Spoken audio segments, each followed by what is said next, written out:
So I have this KitchenAid 5-cup little food processor. It works great. You can even grind meat with this thing.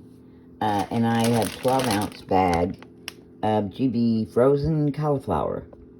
And I put about a half bag in here. And I'm going to start pulsing it to make our cauliflower rice.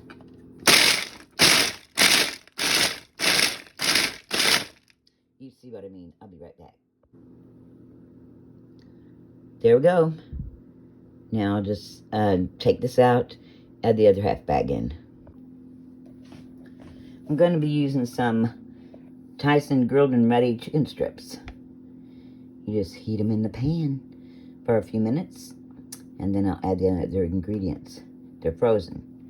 Here's the cauliflower rice. Now, my husband wanted me to leave a few bigger chunks in it, but when he goes to the store, because this is a late night, I can't talk. This is a late night snack for him.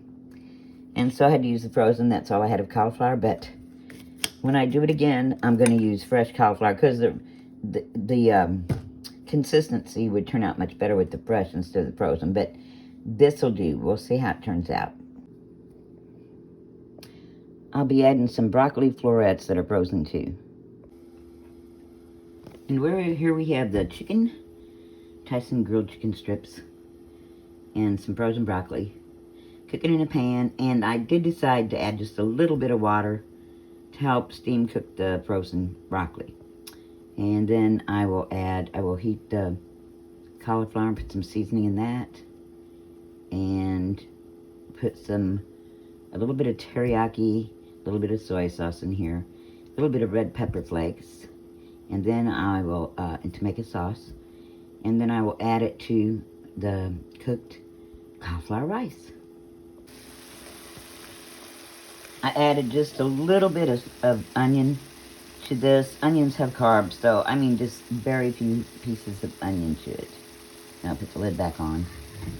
And then in this pan, I've got a little bit of margarine in this small pan, and I'll add the frozen cauliflower rice to it and some seasonings.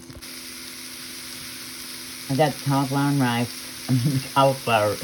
rice cooking up in a small frying pan.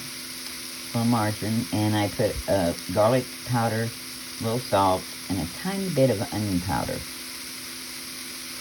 Okay, back soon. So the water's cooked out of the broccoli and the onions and the chicken. Now I'm going to brown it up a little.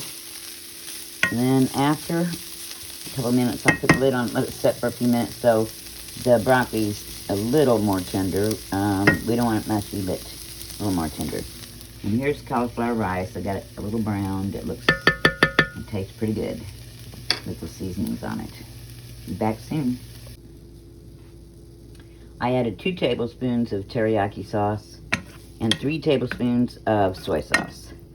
And it's got, and now it'll cook and be a little sticky. Cook for a couple minutes. Then I'll put a lid on and let it steam for just a couple minutes for the broccoli. And then we'll put it over the rice, the cauliflower rice. Okay, this is pretty low carb.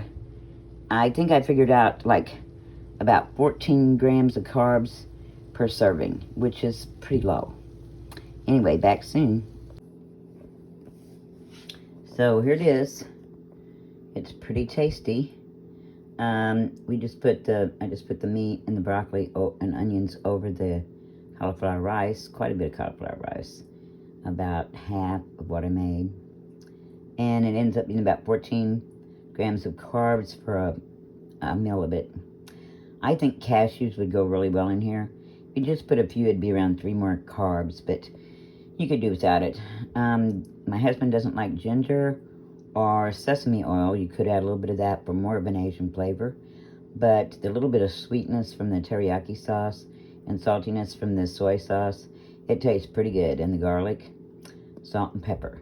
And instead of pepper flakes, he decided he wanted cayenne pepper on this, so he'll be adding cayenne to it. So not bad for a full meal, 14 carbs. That's not bad. Well, hope you try it. Thanks for watching.